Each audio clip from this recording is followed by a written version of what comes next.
ಮೊನ್ನೆಯ ದಿನ ಇಡೀ ಭಾರತ ದೇಶದ ಜನರಿಗೆ ಅತ್ಯಂತ ನೋವಿನ ದಿನವಾಗಿದೆ. ಬಹುಶಃ ಕಾಶ್ಮೀರದ ಪಹಲ್ಗಾಮ್ನಲ್ಲಿ ನಡೆದಂಥ ಆ ಉಗ್ರಗಾಮಿಗಳ ಮತ್ತು ಆ ಭಯೋತ್ಪಾದಕರ ಆ ಒಂದು ಅಟ್ಟಹಾಸ ಮತ್ತು ದುಷ್ಕೃತ್ಯದಲ್ಲಿ ನಮ್ಮ ದೇಶದ ಹಲವಾರು ಜನರು ಇವತ್ತು ಹತ್ಯೆಗೆದ್ದು ನಮ್ಮನ್ನು ಹತ್ಯೆ ಮುಳುಗಟ್ಟು ನಮ್ಮನ್ನು ಅಗಲಿದ್ದಾರೆ. ಅದರಲ್ಲಿ ಕೂಡ ನಮ್ಮ ಕರ್ನಾಟಕದವರು 3 ಜನ ಇದ್ದಾರೆ.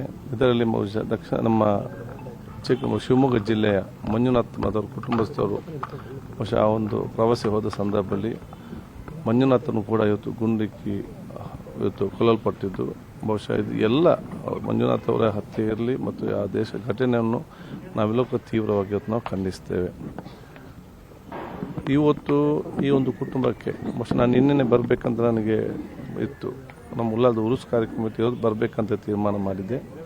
ಅದರ ಜೊತೆಯಲ್ಲಿ ಬಹುಶಃ ಬೇಗನ್ ರಾಯ್ ಮಾಜಿ ಸಚಿವ ಅವರು ಕೂಡ ತೀವ್ರ ಬೆಂಗಳೂರಿನಲ್ಲಿ ಮತ್ತು ಇದ್ದರೂ ಕೂಡ ಇಲ್ಲಿಗೆ ಬರಬೇಕಂತೇಳಿ ಬಹುಶಃ ಇಲ್ಲಿಗೆ ಮತ್ತು ಅಲ್ಲಿಗೆ ಹೊತ್ತು ಭೇಟಿ ಕೊಟ್ಟ ಸಂದರ್ಭದಲ್ಲಿ ಬಂದು ಭೇಟಿ ಮಾಡಿ ಕುಟುಂಬಸ್ಥರ ಜೊತೆ ಮಕ್ಕಳು ಅವರ ಮಂಜುನಾಥ್ ಅವರ ಮಡದಿ ಮತ್ತು ಅವರ ಮಗು ಮತ್ತು ಅವರ ಆ ಒಂದು ತಾಯಂದಿರ ಜೊತೆ ಮಾತಾಡಿದೆ. ನಾವು ಇವತ್ತು ಈ ನೋವಿನಲ್ಲಿರುವಂಥ ಕುಟುಂಬಸ್ಥರಿಗೆ ನಾವು ಎಷ್ಟೇ ಸ್ವಂತಾನ ಹೇಳಿದರೂ ಕೂಡ ಅವರ ನೋವು ನಮ್ಮ ಶಮನಗೊಳಿಸಲಿಕ್ಕೆ ಸಾಧ್ಯವಿಲ್ಲ. ಯಾಕಂತೇಳಿ ಎತ್ತವರ ಮತ್ತು ಮನೆಯವರ ಮಕ್ಕಳ ಆ ನೋವು ಅವರಿಗೆ ಒಂದು ಅಗಲುವಿಕೆ ನೋವು ಅದು ಅವರಿಗೆಲ್ಲದೆ ಬೇರೆ ಯಾರಿಗೂ ಕೂಡ ಅದು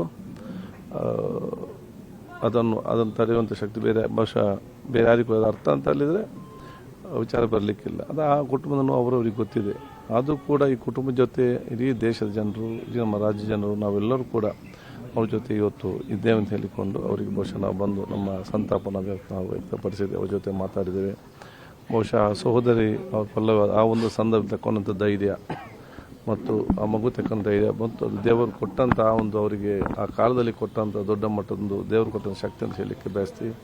ಅವರ ತಾಯಿ ಕೂಡ ಆ ತಾಯಿ ಒಂದು ಮಾತನ್ನು ಹೇಳಿದರು, ನನಗೆ ಹಿಂದಿಂದಲೂ ಕೂಡ ನನ್ನನ್ನು ನಾನು ಒಳಗಡೆ ಇಟ್ಕೊಳ್ಳೋದಲ್ಲದೆ ನಮಗೆ ಬೇರೆಯವ್ರಿಗೆ ಹೇಳುವಂಥ ಒಂದಿಲ್ಲ, ಅದಕ್ಕಾಗಿ ನಿನ್ನೆ ಯಾರು ಬಂದರೂ ಕೂಡ ನಾನು ವ್ಯಕ್ತಪಡಿಸಿ ಅಂತ ಹೇಳಿದಾಗ ಆ ತಾಯಿಯ ಒಂದು ವಿಶೇಷವಾದ ವ್ಯಕ್ತಿತ್ವ ಮತ್ತು ಬಹುಶಃ ಅವರ ನೋವು ನಮಗೆ ಅರ್ಥ ಆಗ್ತದೆ. ಅದು ಅವರ ಪರಿಹಾರ ಕಡಿಮೆ ಆಯಿತು.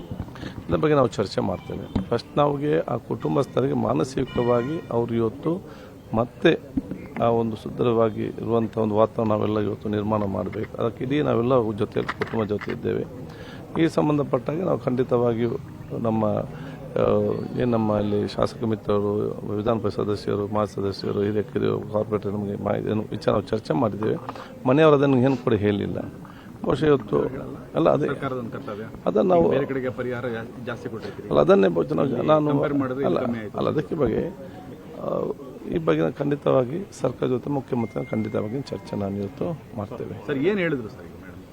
ಇಲ್ಲ ಅದೇ ಅಲ್ಲಿ ನಡೆದಂಥ ಘಟನೆ ಬಗ್ಗೆ ಒಂದು ಮತ್ತು ಅವರ ತಾಯಿ ಕೂಡ ಇಲ್ಲಂಥ ವಿಚಾರ ಕೂಡ ಮತ್ತು ಆ ಒಂದು ಸಂದರ್ಭದ ವಿಚಾರ ಹೇಳಿದ್ದಾರೆ. ಅವರ ನೋವನ್ನು ವ್ಯಕ್ತಪಡಿಸಿದ್ದಾರೆ. ಮತ್ತು ಇಂಥ ಒಂದು ಘಟನೆ ಯಾರಿಗೂ ಕೂಡ ಆಗಬಾರ್ದೆಂಬ ಪ್ರಾರ್ಥನೆ ಕೂಡ ಇವತ್ತು ಮಾಡಿದ್ದಾರೆ. ಸರ್ಕಾರಕ್ಕೆ ಏನಾದರೂ ಮನವಿ ಸಲ್ಲಿಸಿದ್ದಾರೆ ಯಾವ್ದಾದ್ರು ವಿಚಾರದ ಬಗ್ಗೆ? ಇಲ್ಲ ಅದ್ರ ಬಗ್ಗೆ ಆ ವಿಚಾರ ಯಾವುದು ಕೂಡ ಇರ್ತಿಲ್ಲ. ಅದು ನಾವು ಈ ಕುಟುಂಬಸ್ಥರ ಪರವಾಗಿ ನಾವೆಲ್ಲರೂ ಕೂಡ ಇದ್ದೇವೆ, ನಾವಿದ್ದೇವೆ, ನಮ್ಮೆಲ್ಲ ಜನಪ್ರತಿನಿಧಿ ನಾವೆಲ್ಲ ಕೂಡ ಇದ್ದೇವೆ. ಇದರ ಬಗ್ಗೆ ನಾವು ಸರ್ಕಾರ ಮಾತಾಡ್ತೇವೆ. ನೋಡಿ ಇಡೀ ಜನರು ಇವತ್ತು ಕೇಂದ್ರ ಸರ್ಕಾರ ಜೊತೆಯಲ್ಲಿದೆ. ಇದು ನಮ್ಮ ದೇಶದ ಪ್ರಶ್ನೆ. ದೇಶದ ಒಗ್ಗಟ್ಟು ಏಕತೆ ಈಗ ಅತಿ ಮುಖ್ಯ. ಈ ದೇಶವನ್ನು ದುರ್ಬಲಗೊಳಿಸಬೇಕಾದರೆ ಭಯೋತ್ಪಾದಕರಲ್ಲಿ ಬೇರೆ ರಾಷ್ಟ್ರದಲ್ಲಿ ಈ ಸಮಾಜ ವಿಭಾಗ ಮಾಡಲಿಕ್ಕೆ ಎಲ್ಲ ರೀತಿ ಪ್ರಯತ್ನ ಮಾಡ್ತೇವೆ.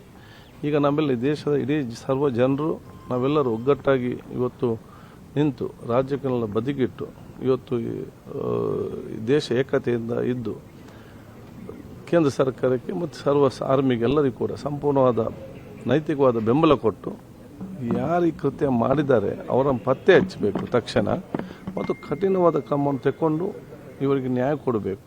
ಅವರಿಗೆ ಮಾತ್ರ ಯಾರು ಕೃತ್ಯ ಮಾಡಿದ್ದಾರೆ ಅವರಿಗೆ ಮಾತ್ರ ಕಠಿಣ ಕ್ರಮ ಅಲ್ಲ, ಇವರಿಗೆ ಯಾರೆಲ್ಲ ಬೆಂಬಲಿಸಿದ್ದಾರೆ ಅವರು ಸಂಪೂರ್ಣವಾಗಿ ಮಟ್ಟ ಹಾಕುವಂಥ ಕೆಲಸ ಆಗಲೇಬೇಕಂತೇಳಿ ಇಡೀ ದೇಶದ ಒಕ್ಕೂರಿನ ಮನವಿದೆ. ನಾವೆಲ್ಲ ಒಗ್ಗಟ್ಟಿನಿಂದ ಇದೆ ಮತ್ತು ಒಗ್ಗಟ್ಟಿನ ಇರಬೇಕಾಗಿ ಹೇಳಲಿಕ್ಕೆ ಬಯಸ್ತೇನೆ. ಎಲ್ಲೊಂದು ಕಡೆ ಜಮ್ಮು ಕಾಶ್ಮೀರ ಸರ್ಕಾರದ ಫೇಲ್ಯೂರ್ ಅಂತ ಭದ್ರತೆ ನೋಡಿ, ಈಗ ಇದರ ಬಗ್ಗೆ ಚರ್ಚೆ ಮಾಡುವಂಥ ನಾವಿಲ್ಲಿದ್ದೇವೆ. ಏನಿದ್ರು ಕೂಡ ಫಸ್ಟ್ ಯಾರು ಈ ಹಠಾವಸನ ಮಾಡಿದ್ದಾರೆ ಅವರನ್ನು ಪತ್ತೆ ಹಚ್ಚಬೇಕು, ಕ್ರಮ ಕೈಗೊಳ್ಳಬೇಕು. ಯಾರು ಬೆಂಬಲ ಕೊಟ್ಟಿದ್ದಾರೆ ಅವರ ಬಗ್ಗೆ ಕೂಡ ಇವತ್ತು ಕ್ರಮ ಆಗಬೇಕು.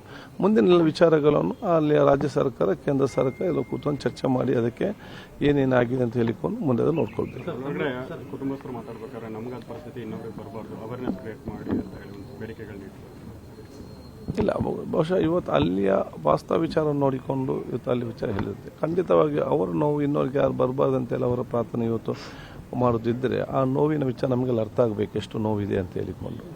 ಅದಕ್ಕೆ ಸ್ಥಳೀಯ ಪ್ರವಾಸಿಗರು ಕೂಡ ತಮ್ಮ ಜೀವದ ಹಂತ ತೊರೆದು ರಕ್ಷಣೆ ಕೂಡ ಮಾಡಿದ್ದಾರೆ ಬಂದಂಥ ಪ್ರವಾಸಿಗರನ್ನು ನೋಡಿ, ಸ್ಥಳೀಯ ಮಟ್ಟದ ಜನರು ಇವತ್ತು ಎಲ್ಲ ಪ್ರವಾಸಿಗರಿಗೆ ಎಲ್ಲ ರೀತಿಯ ಒಂದು ಸಹಾಯ ಮಾಡಿ ಆ ಒಂದು ಕಷ್ಟ ಕಾಲದಲ್ಲಿ ಸಹಕಾರಿ ನಿಂತಿದ್ದಾರೆ. ಅದು ಮಾನವೀಯತೆ ಮತ್ತು ಮನುಷ್ಯ ಧರ್ಮ ಇದರಲ್ಲಿ ಅದನ್ನು ಇವತ್ತು ತೋರ್ಪಡಿಸುವಂಥ ಕೆಲಸ ಇವತ್ತು ಮಾಡಿದ್ದಾರೆ. ಅದು ಭಾರತ ದೇಶದ ಸಂಸ್ಕೃತಿ ಮತ್ತು ಅದು ಭಾರತ ದೇಶದ ಪರಂಪರೆ. ಭಾರತ ದೇಶ ಸಂಸ್ಕೃತಿ ಪರಂಪರೆಯನ್ನು ಕಾಶ್ಮೀರಿಗಳಲ್ಲಿ ಬಿಂಬಿಸಿದ ಹೇಳಲಿಕ್ಕೆ ಬಯಸಿ ಬಹುಶಃ ಅವರೆಲ್ಲರಿಗೂ ಕೂಡ ಇವತ್ತು ಕೂಡ ಕುಟುಂಬದ ಚಿರಋಣಿಯಾಗಿದ್ದಾರೆ. ಎಲ್ಲ ನಾಯಕರ ಬಗ್ಗೆ ಕೂಡ ಅವರು ಚಿರಋಣಿಯಾಗಿ ಇವತ್ತನ್ನು ಬಿಟ್ಟುಕೊಂಡಿದ್ದಾರೆ. ಇವತ್ತು ಈ ವಿಚಾರಕ್ಕೆ ಸಂಬಂಧಪಟ್ಟಾಗಿ ನಾನು ಮತ್ತು ಶಾಸಕರ ಜೊತೆಯಲ್ಲಿದ್ದೇನೆ.